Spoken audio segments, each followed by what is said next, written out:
Hello les explorateurs et bienvenue dans la nation du e-commerce. Je me prénomme Nicolas Chevalier et suis explorateur en chef d'e-commerce nation.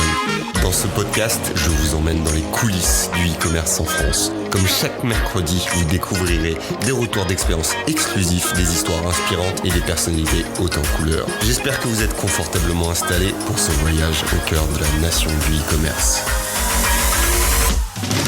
Aujourd'hui, je reçois Ludovic de SLN Web pour discuter de résolution marketing. Alors, si on fait un peu ce bilan 2018 pour attaquer ce podcast, quel est l'état aujourd'hui du web marketing selon toi? Est-ce que tu as vu des choses évoluer, des tendances ou encore des efforts qui restent à faire sur le domaine? Alors clairement, d'un point de vue web marketing, en 2018, on va dire que le web marketing est rentré dans quasiment toutes les entreprises. C'est-à-dire que toutes les entreprises ont un site internet quasiment, ont ou projettent d'utiliser les réseaux sociaux, utilisent l'emailing, l'email marketing. Donc il se passe pas mal de choses. Maintenant, on est clairement en retard par rapport à d'autres pays, type les US, l'Angleterre ou voilà, des pays comme les pays anglo-saxons, tout simplement. Maintenant, il se passe des choses.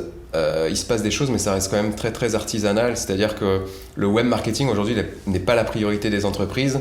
Elles savent qu'elles doivent être présentes sur internet pour générer des clients et générer du chiffre d'affaires. Maintenant, elles mettent le web marketing vraiment en tâche de fond, et c'est-à-dire si j'ai 5 minutes, je vais publier un truc sur les réseaux sociaux ou je vais mettre à jour mon site internet. Maintenant, c'est clairement pas la priorité parce que c'est pas ce qui rapporte du chiffre d'affaires à très court terme. Et je pense que la grosse problématique aujourd'hui dans les entreprises, c'est que le web marketing, on sait que ça fonctionne, on sait que ça peut fonctionner. Par contre, on sait aussi que les résultats viennent à moyen, long terme et qu'aujourd'hui, les entreprises ont quand même une pression de chiffre d'affaires à court terme. Et du coup, on se retrouve souvent, entre guillemets, le cul entre deux chaises où est-ce qu'on fait du web marketing, mais du coup, pendant ce temps-là, on sacrifie notre chiffre d'affaires à court terme et là, on peut mettre en péril un peu notre entreprise, ou est-ce que on fait du web marketing quand on en a le temps et qu'on continue de faire du commerce comme on le faisait encore jusqu'à présent. Donc là, il y a vraiment un équilibre à trouver à ce niveau-là. Je pense que ça va être un peu tout l'enjeu de 2019, c'est de te dire, ok, dans tous les cas, le monde a changé, l'acheteur a changé, ses attentes, ses comportements ont changé. Donc il est inévitable aujourd'hui de revoir sa stratégie marketing et de revoir sa stratégie commerciale.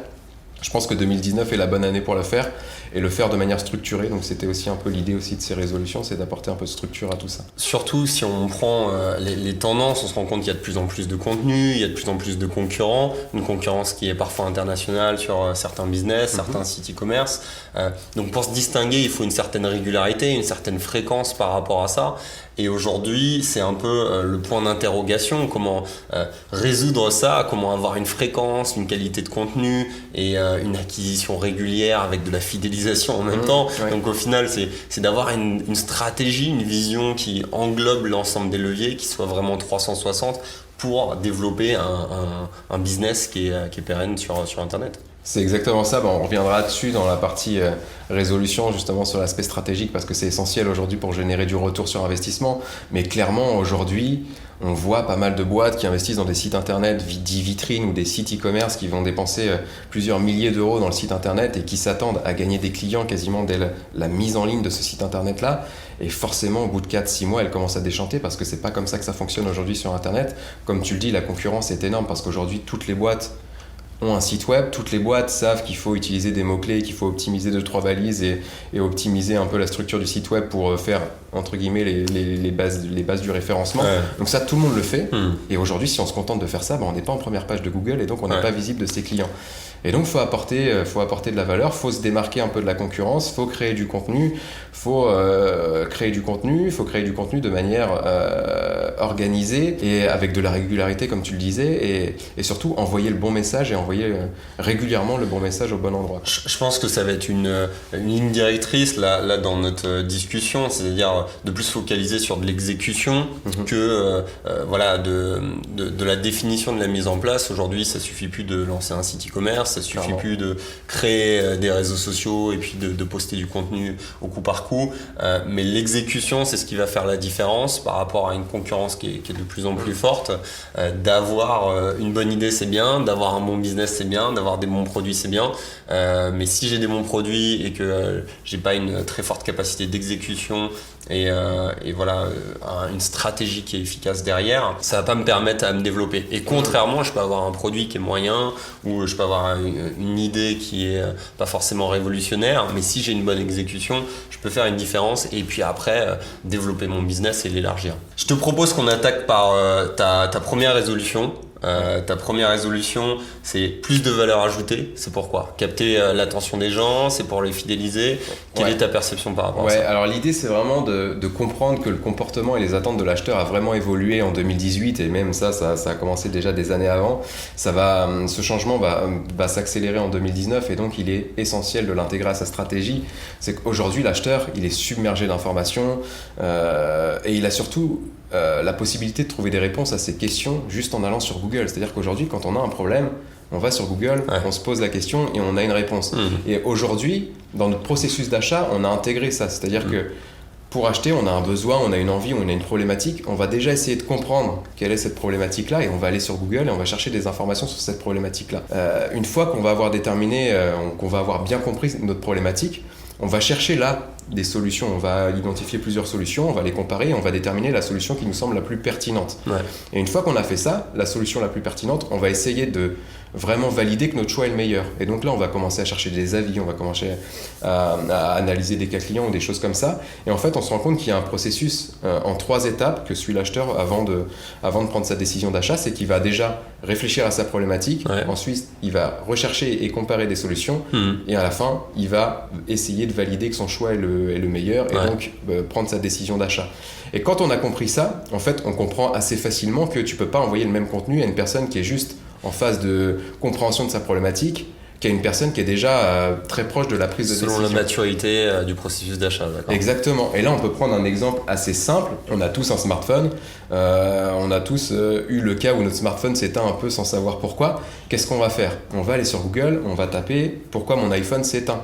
Si derrière, le contenu qui sort, c'est « Acheter un iPhone à 890 €, on s'en fout. C'est pas le sujet tout de suite. Tout de suite, je veux comprendre pourquoi mon iPhone s'éteint. Là, je vais comprendre que c'est un problème de batterie qui commence à être défectueuse. Fallait pas acheter un iPhone. Voilà, fallait pas acheter un iPhone. Là, il y a une batterie qui est défectueuse. Ok, j'ai compris que ma problématique, c'était mon iPhone s'éteint parce que ma batterie est défectueuse. Donc, quelles sont les solutions par rapport à ça? Effectivement, je peux acheter un iPhone, je peux remplacer ma batterie moi-même ou passer par un prestataire. Et du coup, je vais essayer de comprendre déjà si moi, je peux remplacer ma batterie moi-même, si je peux la faire remplacer par un prestataire, combien ça coûte ou des choses comme ça. Donc, je vais comparer un petit peu toutes les solutions à ma disposition. Et ça, c'est la phase 2. C'est-à-dire que j'ai compris la problématique, maintenant je cherche des solutions et je les compare. Et après, je vais me dire, ok, changer ma batterie sur un iPhone, c'est compliqué, ça demande du temps, machin. Il y a des prestataires qui font ça très bien. Je pense que la meilleure solution aujourd'hui, c'est pas d'acheter un iPhone, c'est pas de remplacer ma batterie moi-même, c'est de passer par un prestataire qui va remplacer ma batterie. Et là, je vais rentrer dans la 3e phase, qui est une phase de décision, où je vais chercher à trouver le meilleur prestataire pour remplacer ma batterie. Et là, je vais regarder des avis, je vais regarder les offres, les tarifs, les choses comme ça. Mais le problème, c'est que voilà, si aujourd'hui, une boîte qui, entre guillemets, répare des iPhones envoie le message je vous remplace votre batterie pour 30 € à quelqu'un qui cherche à comprendre pourquoi son smartphone s'éteint tout seul, le message il n'est pas adapté, quoi. Il passe à côté. Il passe complètement à côté. Et donc l'idée vraiment, quand je dis apporter de la valeur, c'est vraiment d'envoyer le bon message à la bonne personne. Ça on l'entend souvent, au bon moment on l'entend souvent. Je rajouterais même au bon endroit, parce qu'aujourd'hui l'acheteur est connecté vraiment dans différents endroits. Donc l'important c'est ça, c'est qu'aujourd'hui sur internet, que ce soit en e-commerce ou que ce soit dans des business plus traditionnels, on ne vend plus, on aide. Ça, c'est vraiment important. Et en tout cas, moi, c'est ma vision et je pense que c'est aussi la tienne. Et c'est pour ça qu'on est réunis aujourd'hui. C'est bienveillance, altruisme. On sait qu'aujourd'hui, nos clients, l'acheteur, ont des problématiques, ont des objectifs. Nous, on est là pour les aider à résoudre ces problématiques-là et les aider à atteindre ces objectifs-là. C'est comme ça qu'on gagne leur confiance et c'est en les aidant qu'on va le faire, pas en leur vendant des services. Ce que j'aime bien expliquer, c'est que la relation vendeur-client a totalement changé. Que ce soit en physique ou en ligne. C'est-à-dire, si tu achètes en ligne... c'est horizontal en fait. Le vendeur, il est avec toi pour t'accompagner dans l'achat. Et t'es pas tout seul dans l'achat. Parce que t'as une communauté, t'as les anciens clients, t'as d'autres gens qui sont passionnés par rapport à ça ou par rapport aux produits. Bref, t'es entouré de personnes. Donc c'est plus un face-à-face où il y a une hiérarchie, où le vendeur était supérieur et dit non, c'est mon prix, machin ou autre. Il y a un interlocuteur qui est à la même position, qui peut partager sur les réseaux sociaux s'il n'est pas satisfait du produit, qui peut échanger avec d'autres consommateurs par rapport à ça. Donc, on a beaucoup plus un écosystème. Et donc, si on ne comprend pas ça, si on se dit « Ah, c'est un client, il faut que j'essaye de le convertir », ça ne fonctionne pas. C'est-à-dire il faut beaucoup plus être dans une logique de le transformer en tant qu'ambassadeur, dire comment cette personne-là, je peux la rendre fan de mes produits ou de ma marque. À partir de ce moment-là, je ne sais pas si elle va acheter. Et tu as raison sur ton introduction, c'est plus sur une logique de moyen terme et de long terme. Donc tu dis, tu t'éloignes de ce processus de conversion, mais pour fédérer un fan, quelqu'un qui va pouvoir recommander. Et moi, ce que j'aime imaginer, c'est que, en gros, un site e-commerce ou un commerce, c'est pas juste leur équipe voilà, dans la structure. Leurs clients, ça peut être des VRP, ça peut être des commerciaux qui vont évangéliser. Et ça, on le voit sur cette logique d'influenceur. Mais ça, c'est possible que si on leur donne de la valeur. Pourquoi ? Parce que tu as des mécanismes de psychologie qui vont être plus sur la réciprocité. Si tu n'apportes pas de la valeur à autrui, autrui ne va pas t'en ramener. Donc aujourd'hui, j'avais vu un discours de Jack Ma, le dirigeant d'AliExpress à l'époque, et il expliquait que en gros, l'argent, c'est de la confiance. Et en fait, les gens, ils te donnent de l'argent, mais en fait, ils te donnent de la confiance. Et c'est exactement ça, ce processus. C'est de le transformer en ambassadeur, dire ouais, voilà, j'ai des produits, j'ai un savoir-faire, je te dégage de la valeur, tu peux me faire confiance parce qu'on a la même vision là-dessus. Complètement, mais là on est vraiment aligné là-dessus. Nous on aime bien parler de capital digital justement pour illustrer un peu ça. C'est que effectivement ça va demander du temps, c'est-à-dire que de faire du marketing digital, faut pas s'attendre à avoir des clients dans les 48 heures, sauf si on bombarde d'AdWords, on investit des milliers d'euros dans des campagnes Google AdWords ou des campagnes Ads sur les réseaux sociaux. Voilà, les retours sur investissement seront pas à très court terme. Les premiers retours, on va les avoir au bout de 4 mois, 6 mois. Les retours significatifs, vraiment le retour sur investissement qui nous montre qu'on a bien fait d'investir dedans, c'est au bout de 12 mois minimum qu'on va l'avoir. Donc ça demande du temps. Mais à côté de ça, vous allez vous bâtir ce qu'on appelle, nous, chez SLN, le capital digital, c'est-à-dire que vous allez vous positionner sur Google, vous allez avoir une source de contenu qui va vous permettre de bien répondre aux questions que se pose l'acheteur et alimenter aussi sa réflexion d'achat tranquillement. Vous allez avoir une expertise sur les réseaux sociaux, une certaine visibilité, vous allez avoir des clients qui deviennent vos ambassadeurs sur les réseaux sociaux ou même sur votre site web. Et donc voilà, vous avez un capital digital qui derrière va vous rapporter quasiment, enfin j'ai pas envie de dire toute votre vie parce que ça va vite sur internet, mais qui va vous apporter encore des mois et des années, même si vous stoppez tout au bout de 12 mois. Donc ça c'est vraiment important, c'est que les résultats prennent du temps.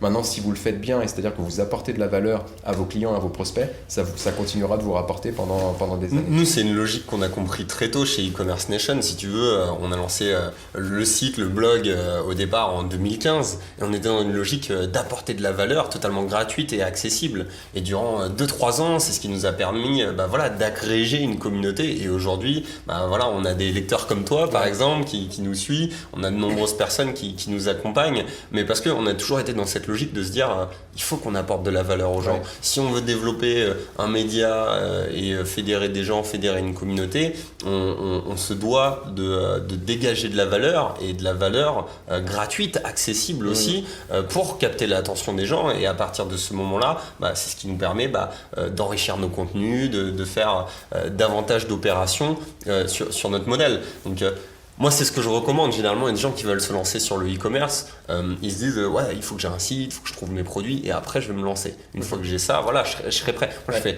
non mais commence maintenant. En fait, pourquoi tu ne ferais pas un compte Instagram si tu veux lancer un e-commerce sur des planches de surf, tu prends un compte et tu postes sur ta passion, tu prends des photos, tu documentes avec d'autres personnes et tu vas créer une communauté. Et aujourd'hui, on voit beaucoup de modèles comme ça où des influenceurs passent sur cette facette un peu plus de commerce. Donc je pense qu'on l'a dit, l'exécution, c'est ce qui est clé. Et maintenant, l'exécution, il n'y a pas besoin d'attendre d'avoir un produit, d'avoir un site pour commencer à vendre. Parce qu'aujourd'hui, tu as plein de solutions technologiques qui te permettent d'avancer et de continuer. Donc, cette logique de valeur ajoutée, et j'incite, je pense qu'il y a un élément qu'on n'a pas évoqué, c'est aussi l'authenticité. C'est-à-dire de la valeur ajoutée, il faut que ça soit de la valeur ajoutée qui soit en adéquation un peu avec tes valeurs, avec ta marque et avec qui tu es. Complètement, parce que effectivement, c'est ça, c'est que, comme tu le disais tout à l'heure, quand Jack Ma dit les clients vous donnent de l'argent, mais surtout de la confiance. Il donne de la confiance en une personne, ou en tout cas dans une image de marque qui est portée par des personnes. Donc vraiment, l'authenticité, c'est essentiel. Mais par rapport à ça, moi, juste pour raconter vite fait un peu mon histoire, c'est que j'ai commencé en lançant un blog, tout simplement. C'est-à-dire que j'ai lancé le blog ludosln.net il y a en 2013 maintenant. juste avec l'ambition de permettre à des TPE, PME de faire du marketing digital. Et en fait, je me suis rendu compte qu'en publiant quelques articles, j'ai commencé à avoir des demandes de devis parce que les boîtes comprenaient ce qu'elles devaient faire, mais elles n'avaient pas le temps ni les compétences pour le faire et elles me proposaient de le faire pour elles. Et là, en fait, je me suis rendu compte, oui, je donne et derrière, je reçois. Ouais. Et finalement, le blog, aujourd'hui, c'est ce qui nous permet de générer aux alentours de 30 000 visites par mois. Ça nous génère 400 prospects par mois. On envoie à peu près 40 offres sur ces 400 leads-là et on signe 4 mecs par mois juste avec le blog. C'est-à-dire qu'on publie des articles, on apporte de la valeur ajoutée. Les gens sont convaincus par ce qu'on dit, mais aussi apprécient la manière dont on le dit et justement l'authenticité dont tu parlais tout à l'heure. Et c'est ce qui fait que ça fonctionne aujourd'hui. Mais nous, ce qu'on aime bien dire à nos clients, que ce soit en e-commerce ou ailleurs, c'est que quand vous avez un business, vous devez vous positionner comme le Wikipédia de ce business-là. On parlait tout à l'heure du surf. Ouais. Tu lances un business, un e-commerce dans le surf, il faut que ta plateforme soit le Wikipédia du surf quasiment. Et que quand on a besoin d'une info ou qu'on a besoin d'une tendance, on vienne sur ton site pour récupérer cette info et cette tendance-là. Et après, on ira acheter. Aujourd'hui, une entreprise qui est sur Internet, c'est un média. Complètement. Et ça, il faut que les gens ils l'acceptent. Et pour être un média, il faut produire du contenu. On le voit sur pas mal d'acteurs, de sites e-commerce qui vont faire des OP détachés, qui vont produire des podcasts. Je connais beaucoup d'e-commerçants qui produisent des podcasts qui sont un peu plus entrepreneuriaux ou autres. Pourquoi ? Parce qu'ils veulent élargir un petit peu leur spectre. Et dès lors qu'on a créé une relation avec des fans tout simplement de sa marque et qu'on veut continuer à raconter son histoire, l'histoire elle va bien au-delà. Avant on voulait créer une marque, structurer la marque et puis cacher l'équipe. Faut pas qu'on voit l'équipe, pas qu'on voit les coulisses. Mais maintenant on est à la recherche de cette authenticité, de trouver un business au niveau local. Eux ils créent ça au niveau local et de voir l'histoire derrière. On veut des valeurs qui sont beaucoup plus positives. T'as de nombreux business qui vont dans cette direction-là. Le slip français qui assume sur leurs coûts de production, qui sont basés en France, qui ont aussi une très forte communication par rapport à ça. Ce qui est intéressant, c'est l'élargissement un peu du spectre et de donner de la profondeur à la marque et de l'authenticité. Donc cette logique de valeur ajoutée, elle n'est pas tant que sur le cœur de métier, mais même davantage. Donc un périmètre beaucoup plus large pour pouvoir rayonner et avoir une relation un peu plus personnelle aussi avec nos potentiels clients. Complètement. Je te propose qu'on passe à ta seconde résolution, qui va être sur l'analyse des actions. Tu me disais un petit peu plus tôt que il y avait encore beaucoup de personnes qui avaient du mal à se focaliser sur les bons indicateurs. On a évoqué aussi les vanity metrics, qui est encore quelque chose qui bloque au quotidien, de se dire ok, comment je fais pour sélectionner les bonnes informations pour mon business et continuer à me développer en 2019. Ça c'est vraiment essentiel, l'analyse des actions, parce que comme tu le disais tout à l'heure, aujourd'hui faut produire du contenu, il faut promouvoir ce contenu sur les réseaux sociaux via des emails, il faut faire pas mal de choses, donc ça demande du temps. Et souvent les clients vont me dire mais moi j'ai pas le temps de faire ça. Et du coup si jamais ils arrivent à trouver ce temps-là, derrière ils vont me dire mais j'ai pas le temps d'analyser par contre. Donc déjà je fais, c'est bien, mais je vais pas analyser. La problématique c'est que si on n'analyse pas, on peut pas savoir ce qui fonctionne, on peut pas savoir ce qui fonctionne pas. Et ça c'est vraiment essentiel. L'analyse en fait, faut pas le voir comme quelque chose qui va demander un temps supplémentaire. Au contraire, faut le voir comme quelque chose qui va vous permettre de gagner du temps et gagner en performance. Si vous analysez vos actions, vous êtes capable de dire ok, ça fonctionne, donc je vais pouvoir investir à fond dessus. Ça fonctionne pas, je vais pouvoir arrêter d'investir dessus et donc gagner du temps en arrêtant d'investir dessus. S'il y a des trucs qui fonctionnent moyen, vous allez peut-être pouvoir l'optimiser pour que ça fonctionne vraiment bien. Et du coup, vous allez gagner en performance, vous allez pouvoir aussi supprimer des actions qui fonctionnent pas bien et donc gagner du temps. Donc ça, c'est tout bénef. Et c'est aussi en suivant les bons indicateurs que vous allez valider que votre stratégie va vous permettre d'atteindre l'objectif que vous êtes fixé en termes de chiffre d'affaires, en termes de gains clients. Maintenant, il ne faut pas suivre tout et n'importe quoi. Et alors, tant il y a d'entreprises, c'est vrai qu'il y a des entreprises qui ne vont pas du tout analyser des actions. Il y a des marketeurs et des entreprises qui vont mettre en avant des chiffres juste pour se mettre en avant eux. Et là, c'est ce qu'on parle effectivement. On parle souvent de vanity metrics, c'est-à-dire qu'il y a des indicateurs qui veulent tout et rien dire. Je pense notamment au nombre d'abonnés ou au nombre de visites. On peut avoir 100 000 visiteurs sur son site web. Si les mecs se barrent au bout de 20 secondes... Mais alors, comment tu les choisis, toi, tes indicateurs clés ? Là, c'est vraiment un point important. C'est nos indicateurs, on va toujours les faire découler de nos objectifs. D'accord. C'est-à-dire qu'aujourd'hui, généralement, une boîte va avoir un objectif d'un point de vue chiffre d'affaires. Là, il faut creuser un peu. C'est-à-dire que si aujourd'hui, un client vient me voir et qui me dit moi je veux développer mon chiffre d'affaires, je lui dis ok mais ça c'est cool, c'est une finalité, mais moi concrètement j'ai besoin de plus de détails. C'est dans quelle mesure tu veux développer ton chiffre d'affaires, sous combien de temps. On va vraiment partir des objectifs de l'entreprise, et donc l'objectif effectivement c'est de développer son chiffre d'affaires, dans quelle mesure, sous combien de temps. Et là déjà on va avoir plus d'infos. Imaginons que notre objectif c'est de développer le chiffre d'affaires de 20% dans les 12 mois. Ok, là on a une info. Combien de clients on doit signer pour développer ce chiffre d'affaires de 20%? Combien de leads on doit rencontrer et traiter pour générer ce nombre de clients-là? Combien de visiteurs on doit générer pour avoir ce volume de leads-là? Et en fait, tu commences à les avoir, tes indicateurs. Tu le décomposes et exactement. Tu fais des micro-steps en fait, pour atteindre tes objectifs. Exactement. Et après, tu retransmets ça en forme d'indicateurs. Exactement. Et le but, c'est de se dire, ok, j'ai un objectif final qui est un volume de chiffre d'affaires, ça se traduit en volume de clients, ça se traduit en volume de devis envoyés et en volume de leads traités. Mais derrière, je peux suivre des indicateurs type mon nombre de visiteurs, le taux de conversion sur les landing pages notamment, le nombre de téléchargements d'e-books, de participation à des webinaires, le nombre de fans, d'abonnés, le taux d'engagement sur les réseaux sociaux. Tout ça, c'est des indicateurs qu'on va pouvoir mettre en parallèle avec les objectifs de l'entreprise, les objectifs financiers de l'entreprise. Résolution 2019, c'est de faire du ménage un peu dans ces indicateurs clés, de trouver les bons, de faire le point aussi sur ces objectifs pour pouvoir continuer à se développer. Que ça soit sur les visites du site, que ça soit sur la conversion, que ça soit sur les réseaux sociaux. Y a pas mal de chiffres. Tu parlais de Vanity Metrics par exemple. On voit un gros écart, c'est-à-dire sur les réseaux sociaux, le taux d'engagement ou les abonnés par exemple. Et les gens, ils ont aussi une appréhension qui est différente, peut-être par rapport aux concurrents, de s'aligner sur les concurrents et de se détacher de ces objectifs. On voit beaucoup d'entreprises qui sont dans cette logique-là. Le problème de Vanity Metrics, c'est l'ego tout simplement. C'est-à-dire qu'effectivement, si notre concurrent a 20 000 fans sur Facebook, on veut les 20 000 fans ou on en veut plus que lui. Maintenant, derrière, c'est vraiment, si on a des fans mais qu'on n'a pas un taux d'engagement significatif, ça n'a aucun intérêt. Et le but, c'est de dire, voilà, quel est l'indicateur que je dois vraiment suivre pour être certain que moi, mon objectif, je vais l'atteindre derrière. Et si on a 20 000 fans mais que derrière, on a un like ou un commentaire par publication et que ça génère 0 leads, on peut passer à 40, 50 000 si on ne change rien d'un point de vue stratégie éditoriale, d'un point de vue action qui vont nous permettre de générer de l'engagement, on n'aura pas de résultat derrière. Donc il n'y a pas d'intérêt. C'est-à-dire que là, on va investir des sommes parfois folles pour 0 résultat. Nous, on voit souvent l'exemple, on est contacté par des boîtes qui vont nous dire moi, je veux gagner plus de clients, donc je veux générer des leads. Je veux générer plus de leads. Et donc, ils nous disent, il faut augmenter notre volume de visites par 10 ou par 20. Et là, on se dit, déjà sur 12 mois, ça peut être compliqué, mais pourquoi pas? Mais quand on creuse, on voit que ces mecs-là, ces boîtes-là, ont un taux de conversion qui est à 0,2, 0,3, 0,5%. Déjà, si on passe ce taux de conversion de 0,5 à 1%, on n'a peut-être même pas besoin d'augmenter le nombre de visiteurs, tout simplement pour générer ces leads-là. Donc c'est vraiment de suivre les bons indicateurs, et les indicateurs, ça passe effectivement par de l'engagement, ça passe par l'identification des actions en fait. Qu'on souhaite que les internautes ou les prospects en tout cas réalisent pour devenir clients derrière. De bien valider ses propres objectifs, d'avoir une approche très qualitative en termes de stratégie de ce qu'on veut atteindre et pas forcément d'avoir cette vision de l'extérieur, de vouloir faire la course au plus gros chiffre.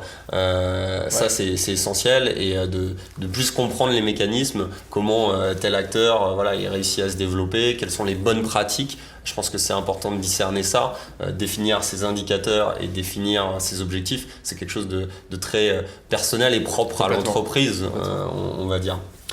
Ok, donc cette analyse des actions, j'invite les auditeurs à découvrir. Tu avais fait un article là-dessus avec une super infographie sur ton blog avec les 21 indicateurs donc, qui peuvent donner une idée pour aller un petit peu plus en profondeur. Donc on a discuté de valeur ajoutée, d'analyse des actions. Maintenant, on va parler d'un vrai sujet qui est la stratégie, où ces autres recommandations rentrent quelque part là-dedans. En 2019, c'est encore possible de ne pas avoir de stratégie sur Internet. Tu rencontres encore des gens qui... je rencontre, je pense que 90% des boîtes que je rencontre n'ont pas de stratégie. D'accord. Je dis ça pourquoi? Parce qu'il y a des boîtes effectivement qui n'ont pas de stratégie, où tu as les boîtes où il y a le dirigeant qui va te dire moi j'ai une stratégie, tout est dans ma tête. Ok, si tu tombes malade, il se passe quoi? Si tu t'en vas, il se passe quoi? Et puis dans ta tête, je pense qu'on a tous un cerveau, même s'il est bien bâti, on ne peut pas stocker non plus un volume d'informations infini, donc ça devient très très compliqué. Et moi je pars du principe que si on a une stratégie dans sa tête, on n'a pas de stratégie. C'est-à-dire qu'aujourd'hui, si on veut vraiment générer du résultat avec le marketing digital, on doit avoir une stratégie qui soit documentée.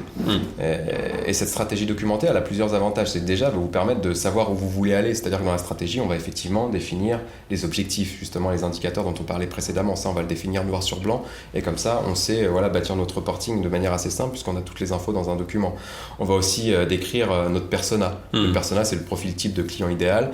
Quelles sont ses attentes, quels sont ses comportements, est-ce qu'il utilise les réseaux sociaux, quel contenu il peut consulter, quelles sont les thématiques qui l'intéressent. Tout ça, on va aussi le consigner dans cette stratégie documentée. Comme ça, on sait derrière, on a quasiment toutes les billes pour définir notre ligne éditoriale qu'on va pouvoir intégrer à cette stratégie-là. Mais en fait, l'idée d'avoir une stratégie documentée, c'est de dire, on va avoir un document dans lequel on va consigner nos objectifs, les attentes de notre client idéal et les actions qu'on va mettre en place pour justement satisfaire ces attentes-là. Et l'avantage de la stratégie, c'est qu'elle déjà va nous engager envers nous-mêmes. C'est-à-dire qu'on a un document, on va être plus à même de réaliser les actions que si on a tout dans notre tête. Quand généralement, je rencontre des boîtes qui me disent « j'ai une stratégie dans ma tête », c'est ce type de boîte qui vont communiquer sur les réseaux sociaux quand ils ont 5 minutes, une fois tous les 3 mois. Quoi. Ils n'ont pas de régularité, il n'y a pas de régularité. Ils n'ont pas déterminé les priorités pour atteindre leur objectif. Exactement. Après, l'autre avantage d'avoir une stratégie, c'est ça, c'est que je sais que le mardi de la semaine prochaine, je sais ce que j'ai à faire pour générer des leads et atteindre mon objectif de chiffre d'affaires derrière. Je sais ce que je dois faire pas à pas pendant au moins 12 mois avec cette stratégie documentée là. Donc ça, c'est important.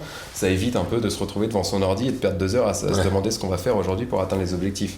Donc ça, c'est essentiel. On gagne du temps, on gagne aussi du confort dans notre boulot. Donc ça, c'est top. Et c'est aussi essentiel pour tout simplement informer les collaborateurs et les futurs collaborateurs de ce qu'on veut faire, pourquoi on veut le faire et où on veut aller tout simplement. Totalement, ça je t'en avais parlé, c'est que nous ça a été décisif, c'est-à-dire on a une équipe qui a grandi fortement, on est passé de 3 personnes à 18 collaborateurs et une startup on aime bien faire les choses assez rapidement, mettre en place, il nous faut une certaine agilité, mais avec une certaine taille, il y a un besoin de vision. De se dire ok, où est-ce qu'on va, est-ce que mon action s'incorpore dans une suite logique de choses, parce que j'ai pas forcément la visu sur le travail de mes collaborateurs ou autres, mais l'équipe a besoin de voir que chaque jour j'escalade une marche pour aller vers un sommet. Donc même si l'objectif te permet de faire ça, de dessiner des objectifs, la stratégie permet d'avoir une vision globale, de découper tes différents objectifs, l'agencement de tout ça et puis l'agencement aussi de l'équipe et des ressources. Complètement. Donc là, on est vraiment en face par rapport à ça. Donc vraiment, l'idée, c'est de bâtir un document. Et là, c'est pareil. Moi, les boîtes à qui j'en parle, c'est non, j'ai déjà pas le temps d'agir, donc je vais pas prendre le temps de bâtir un document. Si, prends le temps de bâtir ce document-là, parce que je t'assure que derrière, tu vas en gagner du temps et tu vas surtout gagner en retour sur investissement. Donc après, c'est pas un document de 200 pages, quoi. C'est vraiment un document où il va y avoir les informations clés. Donc les objectifs, les indicateurs à suivre, les personas, c'est essentiel, la ligne éditoriale, les actions à utiliser les actions à mener pour créer du contenu et promouvoir ce contenu-là. Donc, quels réseaux sociaux, dans quelle mesure, à quelle fréquence, tout ça. Et puis une fois qu'on a fait ça, je pense qu'on a fait le tour de notre stratégie. On consigne tout ça dans un document et on est prêt pour 2019. Voilà, on a les clés pour la stratégie 2019. J'espère que ce podcast vous a plu. Je vous donne rendez-vous la semaine prochaine pour la découverte d'une nouvelle personnalité. N'hésitez pas à vous abonner au podcast des explorateurs du e-commerce sur votre plateforme préférée et à partager sur les réseaux si vous avez apprécié cet épisode. À très vite pour de nouvelles aventures et n'oubliez pas que l'exploration se poursuit sur e-commerce Nation.